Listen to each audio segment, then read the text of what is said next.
বহুত মুসলমান আছে সব কাজ ভালো, নামাজ পড়তে গেলে সেই সময় নামাজও পড়ে, মসজিদে যেতে চায় না। চার দোকানে বসে রয়েছে, দোকানের পাশে মসজিদ, আজান দিলে বাড়ি চলে যায়। আগে আমাদের ছোটবেলা দেখতাম মানুষের যদি ঘরে বসে গল্প সল্প করতেছে, এর মধ্যে একজনের যদি বাথরুমের জরুরত হতো, পায়খানা আসতো, তাহলে বলতো কি তোরা বয় আমি একটু বাইরে ইতে আসি, কারণ পায়খানা ছিল বাইরে। কোন জায়গা ছিল? বাহিরে ছিল, ঠিক না? আর এখন উঠানে বসে বাইরে বসে গল্প, আরে যদি পায়খানা আসে কয় তোরা বয় আমি একটু ঘরের তে আসি, কারণ পায়খানা সব ঘরে চলে গেছে, ঠিক না? আগে ঘরে বসে গল্প হলে কয় পায়খানা আসে কয় বাইরের তে আসি, আর এখন বাইরে বসে গল্প, আরে পায়খানা আসে কয় ঘরের তে আসি। উল্টে গেছে না সব?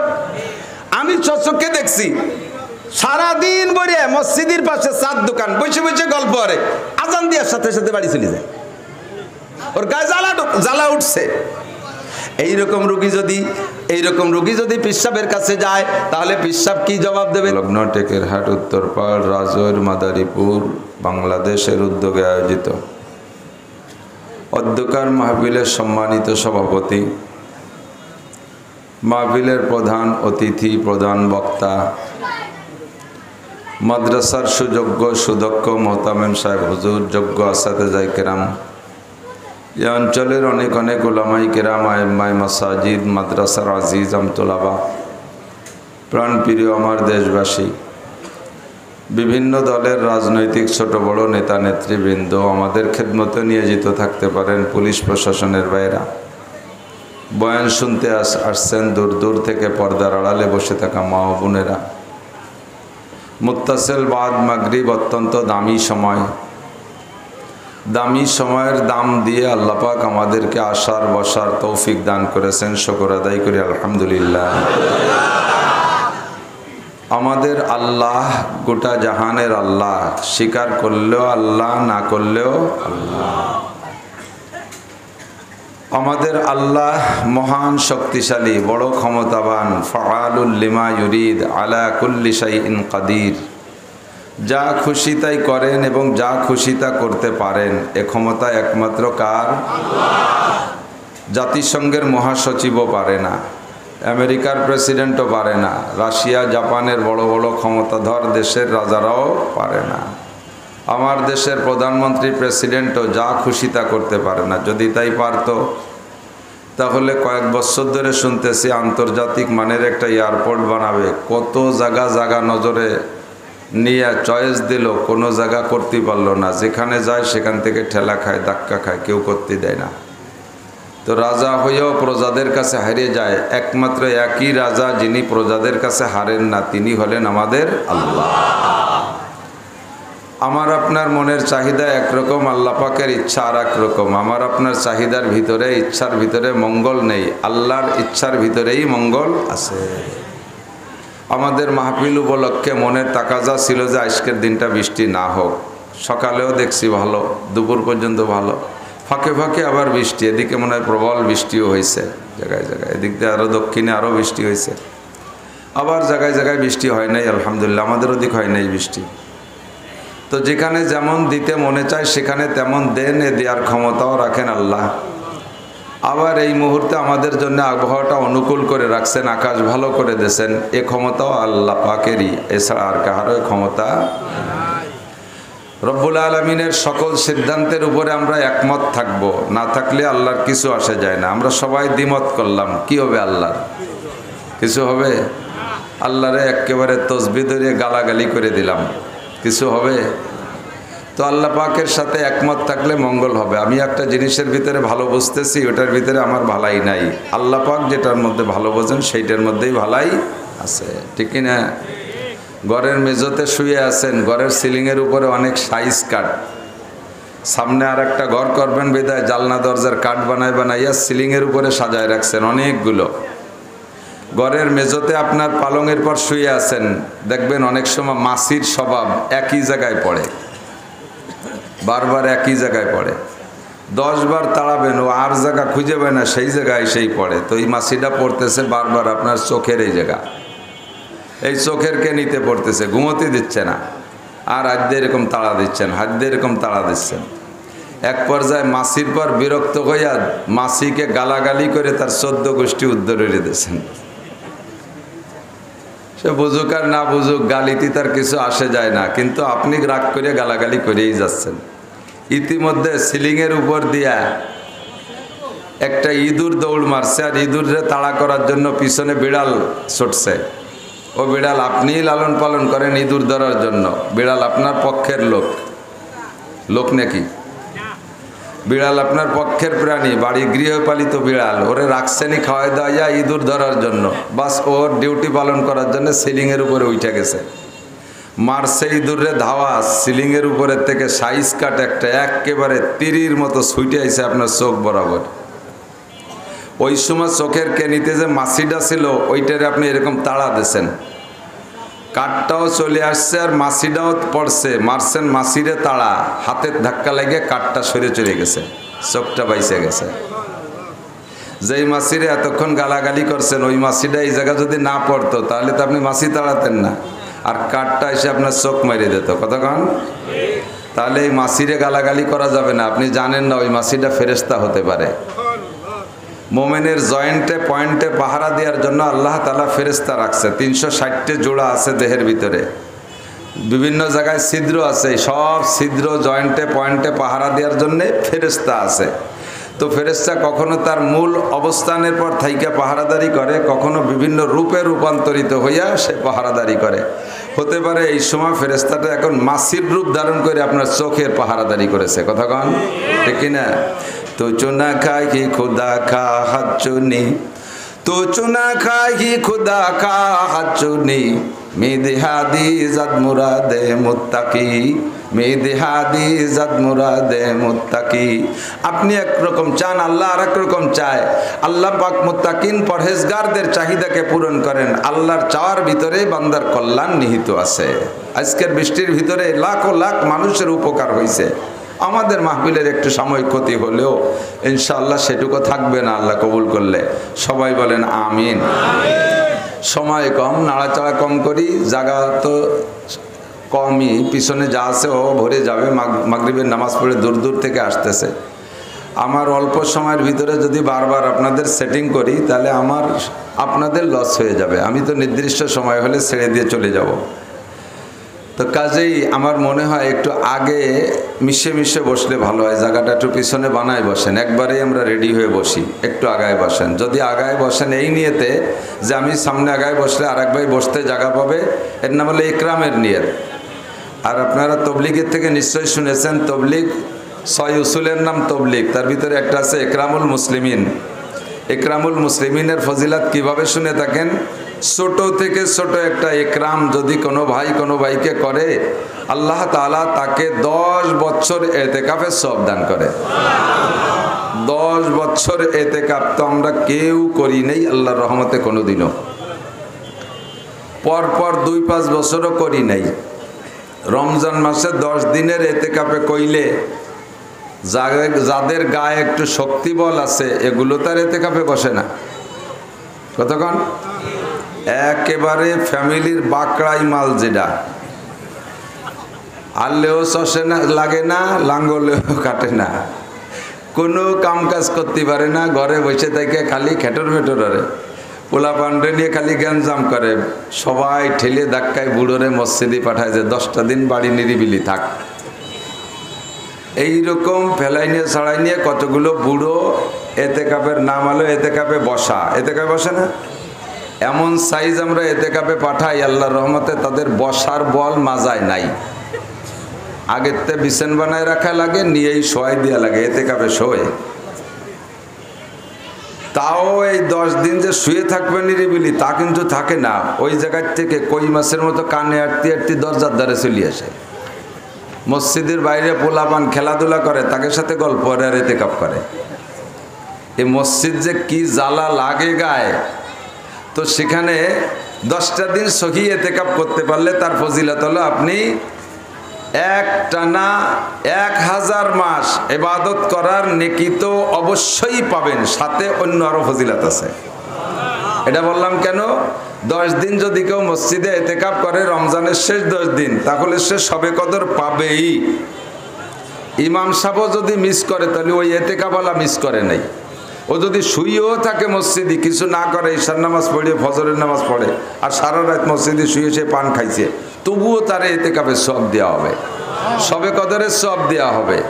তো 10 দিনের মধ্যেই তো শবে কদর অবশ্যই আছে।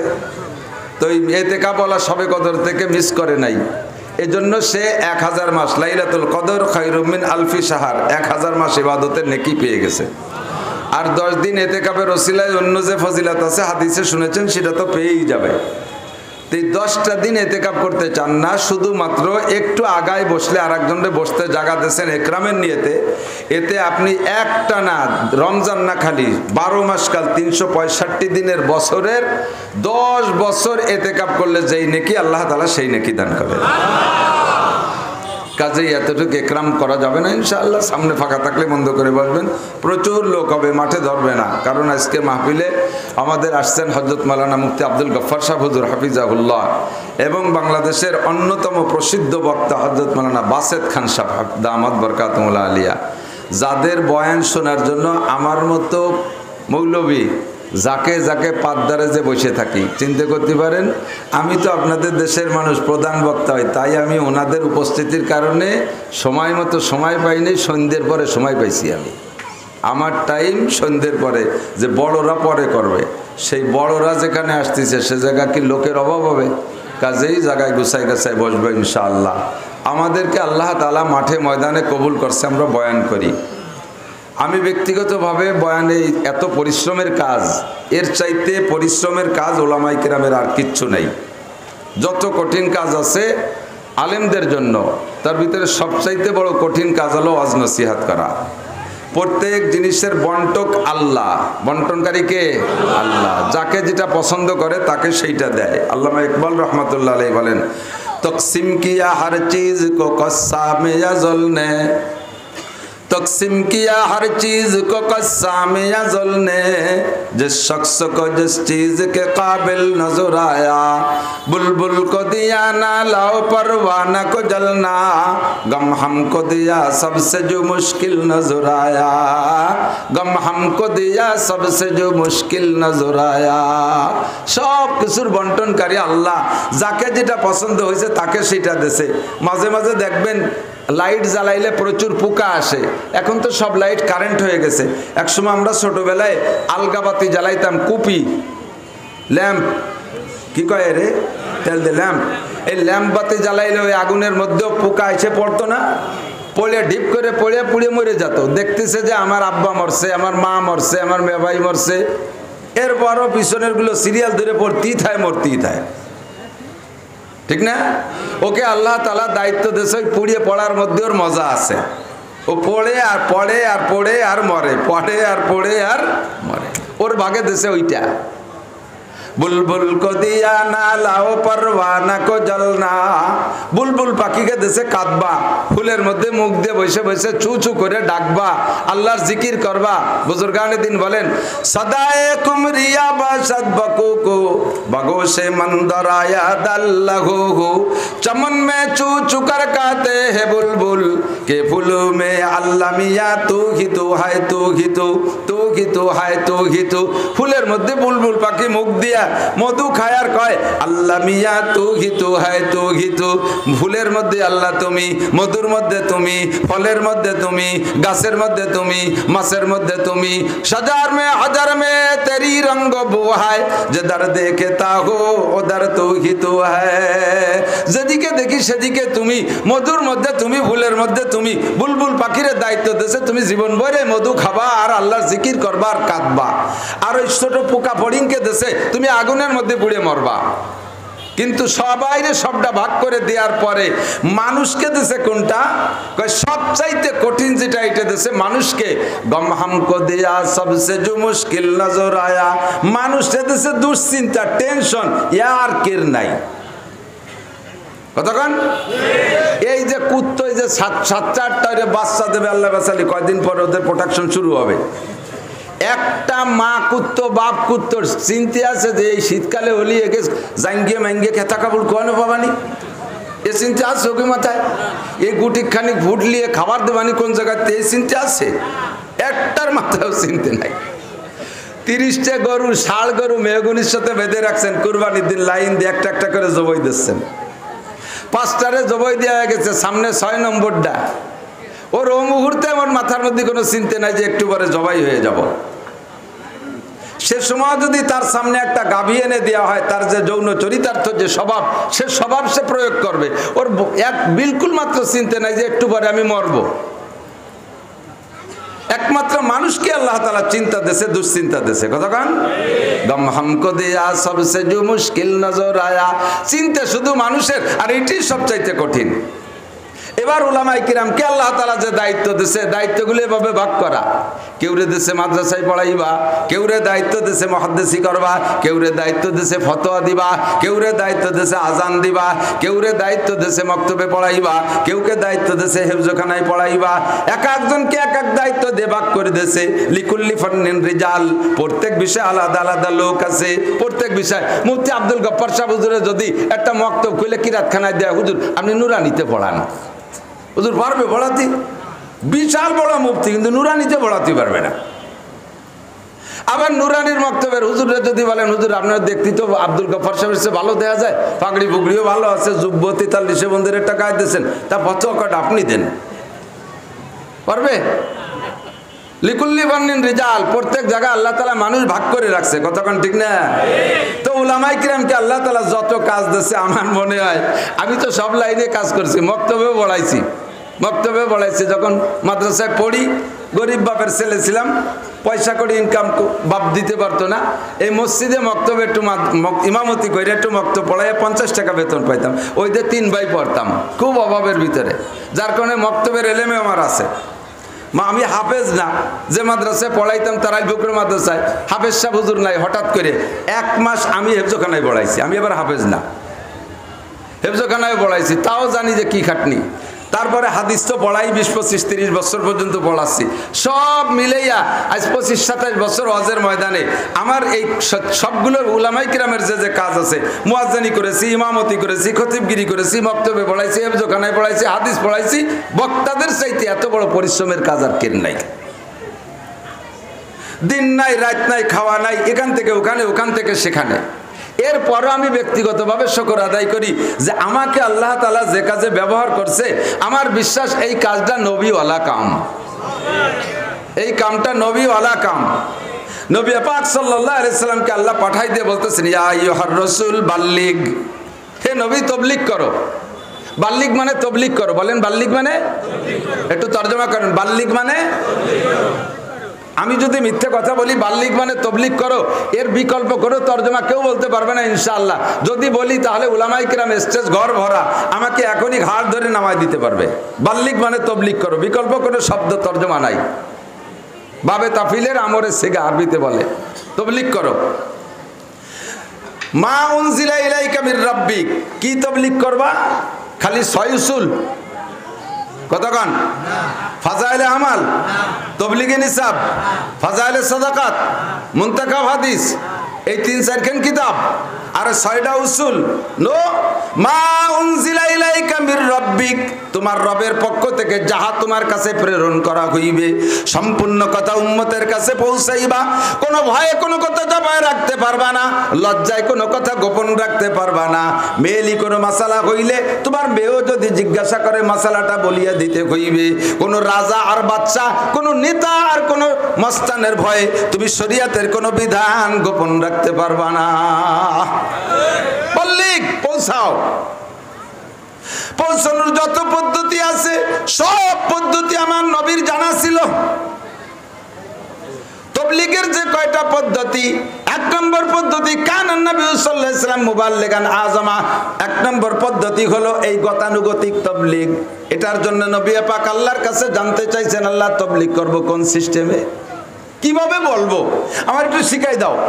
আল্লাহ কয় উদউ ইলা সাবিলি রাব্বিকা বিল হিকমাতি ওয়াল মাউইজাতিল হাসানা, কৌশল করে মানুষকে ডাকো, মিষ্টি ভাষা দিয়ে মানুষকে ডাকো, যেভাবে বললে মানুষে শুনতে তৃপ্তি পায় ওইভাবে তাদেরকে বইলা বইলা ডেকে আনো। উদউ ইলা সাবিলি রাব্বিকা বিল হিকমাতি ওয়াল মাউইজাতিল হাসানা, তবলিগের পদ্ধতি সিস্টেম আল্লাহ শিখাই দিয়েছে। ওয়া কানা নবী সাল্লাল্লাহু আলাইহি ওয়াসাল্লাম মুআল্লিমান আযমা, দিনকে পৌঁছানোর জন্য দ্বিতীয় মিডিয়া হলো তালিম আর তারবিয়াত। তালিম বলা হয় শিক্ষা দেওয়া, ক্লাসে বৈশা পড়ানো। আমার নবী পাক সাল্লাল্লাহু আলাইহি ওয়াসাল্লাম মসজিদে নববীতে বৈশা 460 জন ছাত্র ছিল। নবীর মাদ্রাসায় 460 জন, মদিনায় যাইয়া মক্কায় থাকতে দারে আরকাম, হযরত আরকাম রাদিয়াল্লাহু তাআলা আনহুর বাড়িতে মাদ্রাসা বানাইয়া ওই জায়গা সাহাবায়ে কেরামকে পড়াইতেন। মদিনায় যাওয়ার পরে মসজিদে নববীতে এই সাহাবাদের নাম ছিল আসহাবে সুফফা। এরা ছিল 460 জন। আবু বকর, উমর, উসমান, আলী, তালহা, জুবায়ের, বিলাল, আম্মার, সোহাইব, এই রকম করে যত জলিলুল কদর সাহাবী, সব সাহাবী, আব্দুল্লাহ ইবনে আব্বাস, আব্দুর রহমান ইবনে আবি বকর, আব্দুল্লাহ ইবনে উমর, এই সব বড় বড় সাহাবী, এরকম করে 460 জন সাহাবী ছিল নবী পাকের মাদ্রাসার ছাত্র। তাবলীগের দ্বিতীয় পদ্ধতি, ওয়াকানা নবী সাল্লাল্লাহু আলাইহি সাল্লাম মুসলিহান আযমা। আমার নবীর তাবলীগের 3 নম্বর ধারা ছিল ইসলাহে উম্মত, অর্থাৎ পীর মুরিদি পদ্ধতি। নবী পাকের কাছে বায়াত হইছেন, আইসে যার যেমন জরুরত সে তেমন জিজ্ঞাসা করেছে, তার জরুরতের ভিত্তিতে তাকে হুজুর সবক দিয়ে দিয়েছে। একই কথা, একই প্রশ্ন, এক একজন এক এক রকম জবাব দিয়েছে। কারণ মুসলিহ যিনি, আধ্যাত্মিক চিকিৎসক যিনি, তিনি তো রোগীর অবস্থা দেখলি বোঝে, রোগীর অবস্থা দেখলে বোঝে। কথা বলেন না কেন? ডাক্তারের সামনে গেলে রোগীর চেহারা দেখলে ডাক্তারে বোঝে এটা ডায়াবেটিসের। পরে পরীক্ষা নিরীক্ষা করে যদিও নির্ণয় করে, কিন্তু চেহারা দেখলে বোঝে এটা ডায়াবেটিসের রোগী, এটা মদ খাওয়া রোগী, এটা গাঁজা খাওয়া রোগী, এটা স্ট্রোকের রোগী, এটা হার্টের রোগী ইত্যাদি দেখলে বোঝে। তো নবী পাক আধ্যাত্মিক রোগের চিকিৎসক হুজুর আলাইহিস সালামের সামনে গেলে হুজুরের জানা ছিল, হুজুর জানতেন যে কোন সাহাবা কোন দোষে দোষী। জিজ্ঞেস করছেন, প্রশ্ন একটাই, এক একজনের এক এক রকম উত্তর দিয়েছে। হুজুর দুনিয়ায় সবচাইতে শ্রেষ্ঠ আমল কোনটা আমারে বলে দেন, হুজুর আমি করব। হুজুরের কাছে মুরিদ হইছে, মুরিদ হওয়ার পরে বলছে, হুজুর দুনিয়ায় শ্রেষ্ঠ আমল কোনটা আমারে বলে দেন, আমি করব। হুজুর জবাব দিয়েছে বিররুল ওয়ালিদাইন। হুজুর জানতেন, বুঝে বেলাইছেন, হুজুর জেনে গেছে, জিবরাইল জানাই দিয়েছে, অথবা বাস্তবে জানেন যে ওই সাহাবী নামাজ পড়ে, রোজা রাখে, হজ করে, যাকাত দেয়, আরো জিহাদ টিহাদ সব করে, শুধু মা বাবার খেদমতের ব্যাপারে অলসতা করে। এই জন্য উনার প্রশ্নের জবাব দিয়েছে, হুজুর তারে বলে নাই যে জিহাদ করো, রোজা রাখো, নামাজ পড়ো, কোরআন পড়ো, এগুলো কিচ্ছু বলেন। এগুলো তো সবই বড় বড় ইবাদত, তাহাজ্জুদ পড়ো, ইশরাক পড়ো, আমিন পড়ো, চাষ পড়ো, এগুলো কিচ্ছু না বলে কয় বিররুল ওয়ালিদাইন। দুনিয়ায় সবচাইতে বড় নেক আমল হলো মা বাবার খেদমত করা। আধ্যাত্মিক রোগ যেটা আছে সেটা চিকিৎসা করে দিয়েছে। কতক্ষণ আর একজন এসে বলছে, ইয়া রাসূলুল্লাহ আইয়ুল আমালে আফজালু, হুজুর দুনিয়ায় সবচাইতে আপনার শরীয়তের সবচেয়ে শ্রেষ্ঠ আমল কোনটা? হুজুর বলে জিহাদ ফি সাবিলিল্লাহ, আল্লাহর রাস্তায় জিহাদ করা। হুজুর জানতেন এই রোগীটার রোগ হলো ও জিকির করে ভালো, তো তাবলীগে যাইতে চায়, পীরের দরবারে যাইতে চায়, মা বাবার খেদমতে ভালো, তিলাওয়াত করে সব ভালো, কিন্তু জিহাদের কথা বলি এই জমা খাওয়া পারে। কত মানুষ তো গেছে, দুই একজন না গেলে কি হবে, মানে মায়ের খারে বাড়ি ভয় পায়। এই জন্য তারে জবাব দিয়েছে আল জিহাদ ফি সাবিলিল্লাহ। কতক্ষণ না কেন? যে যেমন রোগী তার সেরকম চিকিৎসা। এগুলো সব তাবলীগ, এগুলো সব নবী পাকের কাছে আসছে, যাদের কথা উম্মতের কাছে এই কৌশলে পৌঁছে দিয়েছে। ইয়া রাসূলুল্লাহ আইয়ুল আমালে আফজালু, হুজুর সবচেয়ে ভালো আমল কোনটা? হুজুর বলেন উযকুরুল্লাহ যিকরান কাসীরা, আল্লাহর বেশি বেশি জিকির করো। এই সাহাবা যিনি জিজ্ঞেস করছেন, ওই সাহাবা সব আমলে ভালো, কিন্তু জিকির করার ব্যাপারে সময় অপচয়, জিকির তো ভাবে না করলেও হয়, এরকম একটা ভাব। হুজুর কয় সকাল বিকাল জিকির করো। কয় কতক্ষণ জিকির করবো? কয় বুকরতা ও আসিলা, সকাল বিকেল। কখন কখন? কতক্ষণ না, কখন কখন? সকাল বিকেল। সকালে 1 ঘন্টা, বিকেলে 1 ঘন্টা। না, উযকুরুল্লাহ যিকরান কাসীরা ওয়াসাব্বিহুহু বুকরাতা ওয়া আসিলা। সকাল সন্ধ্যা জিকিরের মানে সকালে 1 ঘন্টা আর বিকেলে 1 ঘন্টা না। ও দোস্ত, সপ্তাহে একদিন খিচুড়ি রান্না করে এক মসজিদে যে দল ধরে জিকির করা, এর নাম ওই জিকির না, এটা 24 ঘন্টা জিকির। কারণ আমাদের বাংলাদেশে আমরা আমাদের নিজেদের পরিভাষা থেকে আমরা সেটা সংগ্রহ করতে পারি। যেমন আমাদের বিরোধী দলরা যদি হরতাল করে, বাতাস দিয়ে না, আমাদের দিন না, বিরোধী দলরা যদি হরতাল করে, হরতালের কয়েকটা নাম আছে, হরতালের টাইম হিসেবে নাম। একটা হলো অনবরত হরতাল, এটা কি কয়? বিরতিহীন হরতাল, চলতে থাকবে, এর কোনো টাইম টেবিল নেই। আর একটা হলো 72 ঘন্টা হরতাল। এই এই 72 ঘন্টার ভিতরে গাড়িগুলা কিচ্ছু চলতে পারবে না, 3 রাত 3 দিন। আরেকটা হলো 24 ঘন্টা হরতাল, 48 ঘন্টা হরতাল। আরেকটার নাম হলো সকাল সন্ধ্যা হরতাল। আছে না নাই? সকাল সন্ধ্যা হরতাল কয় না? তো সকাল সন্ধ্যা হরতালের মানে কি? সকালে 1 ঘন্টা হরতাল, দিন ভরে গাড়ি চলবে, সন্ধ্যের সময় আরেক ঘন্টা। এই সকাল সন্ধ্যা হরতালের মানে 24 ঘন্টা হরতাল, নাকি বলেন? তো লাগাতার হরতাল যেটা, সেটা হলো সকাল সন্ধ্যা হরতাল। তো বলছে জিকির করো, সকাল সন্ধ্যা জিকির করো। এর মানে সকালে একটু জিকির আর বিকেলে একটু জিকির তা না, এর মানে 24 ঘন্টা জিকির। এর মানে কি 24 ঘন্টা জিকির। এখন 24 ঘন্টা জিকির করা কি সম্ভব? তাহলে এই কাজ করবো কি রে? গাড়ি চালাবো কি কইরা? ধান কাটবো কি কইরা? চাকরি করবো কি কইরা? ইংরেজি বাংলা লেখাপড়া করবো কি কইরা? আরো কত কাজ আছে, এগুলো করবো কি কইরা? 24 ঘন্টা জিকির করবো কি কইরা? 24 ঘন্টা তোমার জিকির হয়ে যাবে সহজে একটা কথাকে মাথায় রাখলে। সেটা হলো আল্লাহ পাক বলেন, মা তাকুমুর রাসূলু ফাখুযুহু ওয়া মা নাহাকুম আনহু ফান্তাহু।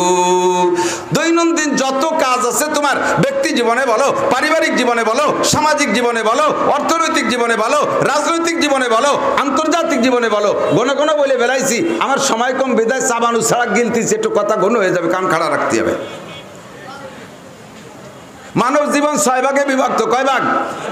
1 নম্বরে ব্যক্তি জীবন, 1 নম্বরে মাথা থেকে পায়ের তালু পর্যন্ত এই বডিটাকে সুন্নতি তরিকায় সাজানো। 2 নম্বর পারিবারিক জীবন, ছেলে মেয়ে বউ বাচ্চা নিয়ে। 3 নম্বর সামাজিক জীবন, আর একটু বড় পরিসর নিয়ে, সমাজ নিয়ে। 4 নম্বরে প্রত্যেকটা অ্যানিম্যান এভরিবডি ইনকাম করে খাওয়া লাগে, অর্থনৈতিক জীবন। 5 নম্বরে আমরা সাংগঠনিক প্রাণী, মানব জাতি। আমাদের সংগঠন আছে, সংগঠনের নাম রাজনীতি, এর নাম রাজনৈতিক জীবন। এই রাজনৈতিক জীবনটা আরো একটু সিনিয়রে চলে গেলে এটার নাম হয়ে যায় আন্তর্জাতিক জীবন। এই 6টা জীবনকেই তুমি আল্লাহর হুকুম আর নবীর তরিকায়, কথা বলেন কার হুকুম? তরিকা কার? পীর সাহেবের তরিকা, খাজার তরিকা, বাবার তরিকা, সাদ সাহেবের তরিকা, জুবাইর সাহেবের তরিকা, সরমুনা পীর সাহেবের তরিকা, সদর সাহেবের তরিকা, আব্দুল গফর সাহেবের তরিকা, কোন তরিকা না, সব তরিকা মুহাম্মদুর রাসূলুল্লাহ সাল্লাল্লাহু আলাইহি সাল্লামের তরিকা। কথা বলেন ঠিক ঠিক না? এবার মুহাম্মদুর রাসূলুল্লাহর তরিকার সাথে যদি আমলিগ মেলে তাহলে আমলিগ মানি, বিএনপি মিশে গেছে বিএনপি রে মানি, সরমুনায় মিলে গেছে তারে মানি, আটরশি মিলে গেছে তারে মানি, জেরশি মিলে গেছে তারে মানি। সাদ সাহেব যদি রাসূলের তরিকায় মেলে সাদ সাহেবরে মানি, জুবাইর সাহেব যদি মেলে তাহলে জুবাইর সাহেবরে মানি। কোন সাহেব যদি মেলে না তাহলে সব সাহেবরে এক করে পিটিয়ে সাফ করে ফেলাই দেই, সব সাহেবরে দোড়া সাহেবের মতো বড় সবাই ফেলাই দেব। কতক্ষণ লাগা? হুকুম কার? তরিকা কার? মুহাম্মদুর রাসূলুল্লাহ সাল্লাল্লাহু আলাইহি সাল্লাম। এই 2টা কথাকে নিস্তে হুজ্জত, কওলে ফেলো হিচে পীর, কওলে হাকো ফেলে আহমদ রাবেগীর। নিস্তে হুজ্জত, কওলে ফেলো হিচে পীর, কওলে হাকো ফেলে আহমদ রাবেগীর। দুনিয়ার কাহারও কথা আমি দলিল মানতে রাজি না, আল্লাহর হুকুম হবে আর নবী পাকের তরিকার সাথে মিল হতে হবে। কতক্ষণ? এই 2টা কথাকে সামনে রাইখা ব্যবসা করবা, তোমার ব্যবসা জিকির হবে। বিয়ে শাদী করবা, বিয়ে তোমার জিকির হবে। জেনারেল পড়াশোনা করবা, জেনারেল পড়াশোনা তোমার জিকির হবে। মাদ্রাসায় পড়বা, তা তোমার জিকির হবে। খেত খামার করবা, তা তোমার জিকির হবে। বাস ট্রাক চালাইবা, তা তোমার জিকির হবে। বাসের মধ্যে তুমি উঠবা নবীর তরিকায়, ড্রাইভিং করবা নবীর তরিকায়, ড্রাইভিং করবা নবীর দেয়া প্রশিক্ষণ দেওয়া তরিকায়। তাহলে তোমার গাড়ি এখান থেকে সাইরা টেকেরহাট থেকে সাইরা ঢাকা পর্যন্ত যাবে, পুরোটা রাস্তা তোমার আমল নামায় নেকি লেখা হবে। গাঁজা খাইয়ে গাড়িতে উঠো না, ইয়াবা খাইয়ে গাড়িতে উঠো না, মদ খাইয়ে গাড়িতে উঠো না, বিড়ি টানতে টানতে গাড়িতে উঠো না, নাপাক শরীর নিয়ে গাড়িতে উঠো না, ফরজ গোসল অবস্থায় গাড়ির স্টার্টিং ধরো না। উঠার সময় পারলে গোসল, যদি গোসল ফরজ থাকে তো অবশ্যই করতে হবে, যদি তা না থাকে কমপক্ষে স্বাভাবিক নাপাক থাকে তাহলে পারলে একটু অজু বানায় ওঠো। গাড়ি অ্যাক্সিডেন্ট করার সম্ভাবনা আছে না নাই? ড্রাইভার সাহেব যদি অজু করা থাকেন, অর্থাৎ যাত্রীরা যদি কেউ অজু করা থাকেন আর ওই অ্যাক্সিডেন্টে যদি অজু বানানো ব্যক্তি মারা যায়, তাহলে নবী পাক বলেন ওই লোকটার ইমানি মরণ নসিব হবে আর ওই লোকটাকে আল্লাহ তাআলা শহীদি দরজায় জান্নাতে দিয়ে দেবে। উঠে একটা দোয়া পড়েন, প্রথম পা দিয়ে বিসমিল্লাহি তাওয়াক্কালতু আলাল্লাহ, সাথে লা হাওলা ওয়ালা কুওয়াতা ইল্লা বিল্লাহ, ভরসা করছি কার উপরে? আমার সব কাজ ন্যস্ত কার কাছে? লা হাওলা ওয়ালা কুওয়াতা, কোনো আশ্রয় নাই, কোনো ক্ষমতা নাই, ইল্লা বিল্লাহ, আল্লাহর আশ্রয় ছাড়া। বাস সম্পূর্ণ দেহ আল্লাহর কাছে সুপর্দ করে দিয়ে উঠে দোয়া পড়বেন বৈশা সুবহানাল্লাযী সাক্কারা লানা হাযা ওয়া মা কুন্না লাহু মুকরিনিন ওয়া ইন্না ইলা রাব্বিনা লামুনকালিবুন। এই গাড়িটার চলার কথা ছিল না, এই গাড়িটা তো লোহা লক্কর, কত লোহা রাস্তার পাশে পড়ে রইছে, তারা তো দৌড়ায় না। আরে কত তেল ব্যারেল ভরা রইছে, সে তেল তো দৌড়ায় না। কত আগুন রইছে চুলার মধ্যে, সে আগুন তো দৌড়ায় না। কত বাতাস উড়িয়ে বেড়ায়, সে বাতাসে তো আমারে বহন করতে পারে না। আগুন পানি মাটি বাতাস লোহা লক্কর দিয়ে একটা পরিবহন বানানো হয়েছে, এটা চলে। ওরে ইঞ্জিনের কোনো ক্ষমতা নাই, ক্ষমতা কার? আল্লাহ চালায় তাই চলে। কতক্ষণ? ঔষধের কোনো ক্ষমতা, ঔষধের কোনো ক্ষমতা, ওই ঔষধের চিকিৎসা করায় কে? আমি এক ডাক্তার কাছে ঔষধ নিছি, ডাক্তার সব প্রেসক্রিপশন করে ঔষধ লিখে নিজেই দিয়ে দিয়েছে ঔষধ, আমার পয়সা করিও নেয় নাই, মোহাব্বত করে আমারে। আমি ঔষধ নিয়ে রওনা দিছি, হুজুর হুজুর হুজুর দাঁড়ান, ঔষধটা জাড়িয়ে দেই, ঝাড় ফুক করে না, ঔষধটা একটু জাড়িয়ে দেই, ঝাড় ফুক করে দেই। আমি তো ঔষধটা আবার ঝাড় ফুক করবে, তা তোমার কাছে আইসি কে? কয়তো ঔষধের কোনো ক্ষমতা নাই। ও ঔষধ তো এই গাছ গাছরা এটা ওটা সেটা, তা তো কত রয়েছে ফেলানো, তা তো খান না, ওর মধ্যে কোনো ক্ষমতা নাই। ওর মধ্যে আমি পাওয়ার দিয়ে দেই, ঔষধ সামনে দিছি, সূরা ফাতিহা পড়া ফু দিয়ে কয় হুজুর এবার কাজ হবে। সূরা ফাতিহার 18টা নাম আছে, তার ভিতরে একটা নাম হলো সূরাতুশ শিফা। আমি সূরা ফাতিহা পড়ে ঔষধ জানিয়ে দিছি, এবার ঔষধই কাজ করতে পারে ইনশাআল্লাহ। তাহলে বলেন এর ডাক্তারের ভিতরে জিকির আছে না নাই? এর ডাক্তারিরাও জিকির, এর ডাক্তারিরাও ইবাদত। ড্রাইভার সব গাড়িতে উঠা পড়বেন সুবহানাল্লাযী সাক্কারা লানা, সমস্ত পবিত্রতা ওই আল্লাহর, যে আল্লাহ তাআলা আমাদের কাছে অধীনস্থ করে দিয়েছেন। এই যানবাহনকে ও আমারে বহন করে নিয়ে যায়। কতক্ষণ ঠিক ঠিক না? এরপর আরেকটা আয়াত পড়বেন বিসমিল্লাহির রহমানির রহিম, পারলে পড়বেন, না পারলে আজকে ইউটিউবকে বারবার চালাই দিয়া, আজকের বয়ানেরটা ইউটিউবকে চালাই দিয়া মুখস্থ করবেন, হাফেজদের কাছ থেকে শুনে নেবেন। যাত্রী যারাই আছেন তারাই সকলে, যাত্রী তো হয়ই লাগে, ভ্যানে উঠলে ওঠেন, বাসে উঠলে ওঠেন, ট্রাকে উঠলে ওঠেন, জীবনে তো যানবাহনে চলাই লাগে। কাজেই আপনি এই দোয়াটা মুখস্থ করবেন। হাদিসে আসছে, তাফসীরের ভিতরে লেখে, আল্লাহ নবী বলেছেন যদি কোনো ব্যক্তি যানবাহনে উঠা এই দোয়াটা পড়ে, আয়াতটা পড়ে, ওই যানবাহন যদি অ্যাক্সিডেন্ট করে তাহলে সকলে শেষ হয়ে গেলেও পড়নেওয়ালা ব্যক্তিকে আল্লাহ তাআলা ফেরেশতার মাধ্যমে কুদরতি হাতে হেফাজত করবে। আয়াতটা হলো আমা কদারুল্লাহ হাক্কা কদরি ওয়াল আরদু জামিআন কবজাতুহু ইয়াওমাল কিয়ামাহ ওয়াস সামাওয়াতু মাতবিয়াতুম বিয়ামিনি সুবহানাহু ওয়া তাআলা আম্মা ইউশরিকুন। এরপরে পড়বেন আয়াতুল কুরসি, ওয়াসিয়া কুরসিয়ুস সামাওয়াতি ওয়াল আরদ, আল্লাহু লা ইলাহা ইল্লা হুয়াল হাইয়ুল কাইয়্যুম লা তা'খুযুহু সিনাতুন ওয়া লা নাওম। আমি বাসে উঠিয়া ঘুম এসে যায়, আমার গাড়িতে উঠে ঘুম এসে যায়। কতক্ষণ? ড্রাইভারে ঘুম আসতে পারে কি পারে না? গাড়ির ভিতরে 40 জন যাত্রী সবাই ঘুমিয়ে গেছে, ড্রাইভার একাই চালায়, তারও তো একটু ঘুম আসতে পারে, রাইট তো? ড্রাইভারও ঘুমাই যাইতে পারে, যাত্রীরা ঘুমাই যাইতে পারে, সবাই মিলে হেফাজত করার দায়িত্ব কার? আল্লাহ যদি ঘুমায় যায় তাহলে হেফাজত হবে হবে হবে এই জন্য আল্লাহ আয়াতুল কুরসির ভিতরে বলে আল্লাহু লা ইলাহা ইল্লা হুয়াল হাইয়ুল কাইয়্যুম লা তা'খুযুহু সিনাতু ওয়া লা নাওম। আমার আল্লাহর জিমও আসে না, আমার আল্লাহর জিমটিও আসে না, আমার আল্লাহর ঘুমও আসে না, সর্বহালাতে পাহারা দেয় কে? আল্লাহর জিম্মায় আয়াতুল কুরসি পড়ে আমার জিম্মাদারি আল্লাহর জিম্মায় ছাইড়া দিয়া এরপরে আর 5টা সূরা পড়বেন। আমার দিক আমি সেদিনকে তাফসীরে মারিফুল কোরআনে দেখেছি, তারপরে মাজাহিরে হকের মধ্যে দেখছি আয়াতুল কুরসির পরে 5টা সূরা পড়বেন। প্রথম বিসমিল্লাহির রহমানির রহিম পড়ে কুলিয়া আইয়ুহাল কাফিরুন, এরপরে বিসমিল্লাহির রহমানির রহিম ইজা জা, এরপরে বিসমিল্লাহির রহমানির রহিম কুল হুয়াল্লাহ। মাঝে বাদ গেছে কোনটা? তাব্বাত ইয়াদা বাদ পড়বেন না। তাব্বাত ইয়াদার মধ্যে হলো বদদোয়া, আবুল আহাবের বদদোয়া করছে না? সময় তো পাবো না, অন্য বক্তার জন্য রয়ে গেল, কথা চলে যাচ্ছে অন্য দিক, তারপর একটু জাবানি গোড়ার দিক। এই আবুল আহাবের তাব্বাত ইয়াদা কি বলা হয়? কিয়ামত পর্যন্ত আবুল আহাবের নামে বদদোয়া চলবে তাব্বাত ইয়াদার মধ্যে। কতক্ষণ? ও আল্লাহ নবীকে বদদোয়া করছে তাব্বাল্লাকা ইয়া খাসিস আলী হাযা দাওয়াতানা, সাথে সাথে তাব্বাত ইয়াদা নাজিল হয়েছে। ওইটার ভিতরে ক্ষতি আর ধ্বংসের হুকুম আছে, যার কারণে ওই সূরাটা বাদ এই ওজিফার জন্য। 1 নম্বরে কুলিয়া বিসমিল্লাহ সহ, 2 নম্বরে কুলি বিসমিল্লাহ সহ ইজা জা, 3 নম্বরে বিসমিল্লাহ সহ কুল হুয়াল্লাহ, 4 নম্বরে বিসমিল্লাহ সহ ফালাক, 5 নম্বরে বিসমিল্লাহ সহ নাস। 5 সূরায় 5 বিসমিল্লাহ পড়ার পরে শেষে আরেকবার অতিরিক্ত বিসমিল্লাহির রহমানির রহিম।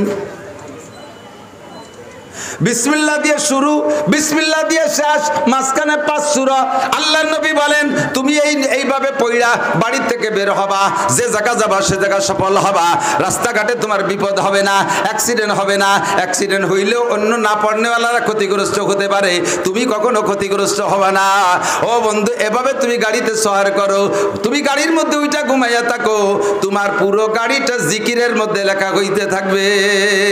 এর নাম হলো সকাল সন্ধ্যা জিকির, এর নাম হলো 24 ঘন্টা জিকির। যে কথা বলতে যে সরে আসছি, সাহাবায়ে কিরাম রোগীরা যে ধরনের প্রশ্ন করতেন, রোগীর অবস্থা যাই না নবী পাক একই প্রশ্নের ভিন্ন ভিন্ন উত্তর দিতেন। সবচেয়ে ভালো আমল কি বললে, কেউ রে কয় জিহাদ, কেউ রে কয় জিকির তিলাওয়াত করো, কেউ রে কয় খামসু সালাওয়াতিন ইফতারজাহুন্না আল্লাহ, 5 ওয়াক্ত নামাজ আল্লাহ ফরজ করেছে, 5 ওয়াক্ত নামাজ জামাতের সাথে যে পড়ো। বহুত মুসলমান আছে সব কাজ ভালো, নামাজ পড়তে গেলে সেই সময় নামাজও পড়ে, মসজিদে যেতে চায় না, চার দোকানে বসে রয়েছে, দোকানের পাশে মসজিদ, আজান দিলে বাড়ি চলে যায়। আগে আমাদের ছোটবেলা দেখতাম মানুষের যদি ঘরে বসে গল্প সল্প করতেছে, এর মধ্যে একজনের যদি বাথরুমের জরুরত হতো, পায়খানা আসতো, তাহলে বলতো কি তোরা বয় আমি একটু বাইরে ইতে আসি, কারণ পায়খানা ছিল বাইরে। কোন জায়গা ছিল? বাহিরে ছিল, ঠিক না? আর এখন উঠানে বসে বাইরে বসে গল্প, আরে যদি পায়খানা আসে কয় তোরা বয় আমি একটু ঘরের তে আসি, কারণ পায়খানা সব ঘরে চলে গেছে,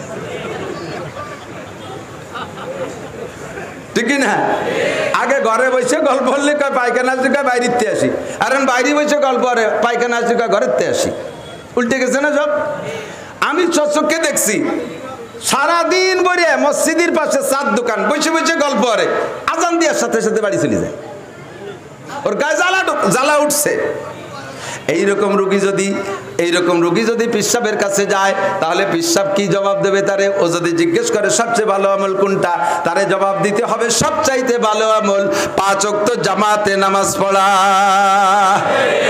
ঠিক না? ও দোস্ত, এইরকম আমাকে আপনাকে 24 ঘন্টা ইবাদত বন্দেগীর মাধ্যমে নবী পাক এইগুলো শিখাই তবলিগ করেছেন। তাহলে 3 নম্বর হলো নবী পাকের তবলিগের 3 নম্বর পদ্ধতি হলো ইসলাহে উম্মত, আধ্যাত্মিক রোগের চিকিৎসা। যার যেমন রোগ আছে তার সেই রোগের চিকিৎসা করে ওই মাধ্যমে তবলিগ করেছেন। 4 নম্বর কানা নবী সাল্লাল্লাহু আলাইহি ওয়াসাল্লাম মুজাহিদান আযমা, আমার নবী ছিলেন বিশ্ববিখ্যাত যোদ্ধা। কথা কোন? আমার নবীর চাইতে বড় যোদ্ধা জগতে আসছে? ও দোস্ত, আমি মাঝে মাঝে বলে থাকি, আমি একজন আর্মি অফিসার কাছে জিজ্ঞেস করেছি একদিন, রিটায়ার্ড পারসন, মেজর উনি রিটায়ার্ডের পরে জিজ্ঞেস করলাম যে আপনাদের উপাধি বাংলাদেশে যেগুলো, এগুলো তো মোটামুটি জানি, তো একটা উপাধিওয়ালা কোনো সৈনিক বাংলাদেশের সেনাবাহিনীর মধ্যে শুনি নাই। আমাদের ছোটবেলায়, আমাদের জন্মের আগেই চলে গেছে নাকি জানি না, আইয়ুব খান, আমি তো পাকিস্তান পিরিয়ডে জন্ম হইনি, শেষ 69 পাকিস্তানের শেষ দিক যে আমার জন্ম। তা আইয়ুব খানটা আমি দেখি নাই, শুনেছি ফিল্ড মার্শাল, ওনার উপাধি কি ছিল? Field marshal. তো ফিল্ড মার্শাল কাকে বলে? তো উনি বললেন যে বড় ধরনের 3টে বিশ্বযুদ্ধ সাইজের যুদ্ধে সেনা প্রধানের দায়িত্ব পালন করে যিনি যুদ্ধে জয়লাভ করে তাকে জাতিসংঘের থেকে একটা পদক দেয়, তার নাম হলো ফিল্ড মার্শাল। বড় 3টে যুদ্ধে বিজয় লাভ করে আসতে পারে যেই সেনা প্রধান তার দলবল নিয়ে, তারে আলাদা একটা সনদ দেওয়া হয়, তার নাম ফিল্ড মার্শাল। এই আইয়ুব খান ছিলেন ফিল্ড মার্শাল, উনি 3টে বড় যুদ্ধে বিজয় লাভ করে এই উপাধি সংগ্রহ করেছিলেন, ফিল্ড মার্শাল। আর আমার নবীর জীবদ্দশায় নবী পাক 27টি যুদ্ধ করে বিজয় লাভ করেছে, একটা যুদ্ধে হারেন নাই। তাহলে 27টি যুদ্ধে বিজয় লাভ করতে নবী কয়বার ফিল্ড মার্শাল? 9 বার, কয় না কে? 3 নং 27 না? আইয়ুব খান 3 যুদ্ধে জয়লাভ করে ফিল্ড মার্শাল, আমার নবী 27 যুদ্ধে জয়লাভ করে কি হবে? ফিল্ড মার্শাল 9 বার। তাহলে 3 বার যুদ্ধে জয়লাভ করলে যদি একবার ফিল্ড মার্শাল হয়, তাহলে 9 বার ফিল্ড মার্শাল হলে তার উপরে আরেকটা র্যাঙ্ক থাকতে হবে না? সেইটার নাম হলো মুজাহিদে আজম। সেটার নাম কি? মুজাহিদে আজম। যদিকের জিহাদের কথা শুনলে গায়ে চুলকানি ওঠে। আজকেই তুমি যাইয়া কলেমা পড়ে, তওবা করে কলেমা পড়ে আবার বউডারে নতুন করে বিয়ে করবা, নইলে তোমার বউ তালাক হয়ে গেছে। নবী পাকের জিহাদের সাবজেক্টটাকে তুমি অস্বীকার করছো। আরে নবীরে অস্বীকার করলে কাফের হয়ে যায়, নবীর সুন্নাত অস্বীকার করলে কাফের হয়। মুনকারে সুন্নাত কাফের, মুনকারে রাসূল কাফের, মুনকারে আল্লাহ কাফের। আল্লাহকে অস্বীকার করলে যেমন কাফের হয়, নবীকে অস্বীকার করলে কাফের হয়, কুরআন অস্বীকার করলে কাফের হয়, সহিহ হাদিসকে অস্বীকার করলে কাফের হয়, ফরজকে অস্বীকার করলে কাফের হয়, ওয়াজিবকে অস্বীকার করলে করলে কাফের হয়, সুন্নতে মুআক্কাদাকে অস্বীকার করলে কাফের হয়, আমল না করলে কাফের হয় না। আর তাড়াতাড়ি কইছি, বুঝে উঠতে পারে না কি কইছি? আমল না করলে কি হয় না? ফাসেক হয়। কি হয়? ফাসেক। কি হয়? ফাসেক। ফাসেকেরও ভালো একটা ফজিলত আছে। ফাসেকের ফজিলত হলো যে ফাসেক তারে সালাম দেওয়া জায়েজ নেই। আর ফাসেক যদি সালাম দেয় মোমেন রে, উত্তর দিলে নেকি আছে, না দিলি গুনাহ নাই। এইসব ফজিলতের ফজিলত ফাসেকের। এরকম গুনাহগারকে কিছু কিছু ফজিলত দেন না। 7 জন সুদ করে নাম লিখে গরুর গলায় তাবিজ বানায় দেবেন, আইটেলি পোকা বমি হতে নেমে চলে যাবে। 7 জন সুদ করে নাম লেখা ঘরের ঝুলাই রাখবেন, ওই পোকা সার পোকা থাকবে না। কতক্ষণ আগে এই চেয়ারে বসলি, ফাঁকা থাকলি কুটকুট করে ভাষায় কামলাতো সার পোকা। প্রত্যেক খাট, উর্দু থেকে খাটমল, খাটের মধ্যে থায় বলে কাঠমল, বালিশিরকে নিতে সার পোকা, মশারিকে নিতে সার পোকা। মনে আছে নাকি? সার পোকা 100 মারিয়ে মশারির ভিতরে ধুমো ধুমো গন্ধ হয়ে যেত, তারপরে যাইও ঘুমানো যেত, তারপরও কামড়াইতো সার পোকা। আর এই সার পোকা মারার জন্য সরকার লোক দিয়ে পাঠাইতো, মেশিন দিয়ে ওষুধ দিত। মনে আছে নি মুরব্বীরা? মোটর সাইকেলের চাইতে বেশি শব্দ হইতে একবারে এলাকা জুড়ে ওষুধ দিয়ে যেত। এখন কি সার পোকা মারা মেশিন লাগে? ওসব সার পোকা আছে? নাইও, নাই, তার মেশিন দেবে কি করবে? ওষুধ দিয়ে কি করবে? কোনো সার পোকা নাই। এই সার পোকা গেল কোন জায়গা? সার পোকা গেছে কোন জায়গায়, হিজরত করছে আল্লাহ জানে। যার কারণ কি? সার পোকা না থাকার কারণ হলো, আরে 7 জন সুদ করের নামে এক ঘরে জুলাই দিলি, যদি সেই ঘরে সার পোকা না থাকে। বাংলাদেশ ভরে গেছে সুদ করে, সুদ করে। বেরাক, অ্যাডামস, কারিতাস, বিআরডিবি, স্বনির্ভর, জাগরণী চক্র, আশা, প্রশিকা, গ্রামীণ ব্যাংক, পাবলিক সুদ, এ সুদ, ও সুদ, সে সুদ, ব্যাংকের সুদ, সব জায়গা সুদ, সুদে সুদে আর সুদ করে, সুদ করে এত বোঝাই হয়ে গেছে, না তাবিজ লেখা লাগে না, ওই সুদ করে দাপটেই সার পোকা শেষ।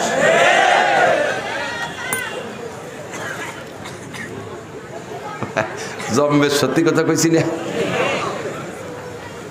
গেল কে সার পোকা, গেল কোথায়?